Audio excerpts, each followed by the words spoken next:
Sugar न खाताही diabetic पेशंटची sugar uncontrol राहते. तर यामागे एक कारण आहे की जे तुम्हाला ऐकायलाच हवं.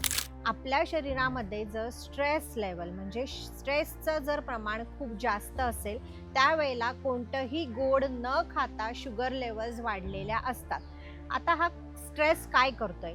जेव्हा पण शरीरामध्ये स्ट्रेस जास्त असेल, कॉर्टिसॉल लेवल्स वाढून जातात आणि हा कॉर्टिसॉल मग आपल्या लिव्हरला एक ॲडवाइस देतो की तू थोडंसं फाईट मोडवर जा आणि शुगरचं स्टोरेज बॉडीमध्ये वाढायला लागतो आणि मग कुठेतरी तुमच्या रक्तामध्ये ती शुगर जास्त प्रमाणात आल्यामुळे ब्लड शुगर लेवल्स पण वाढतात.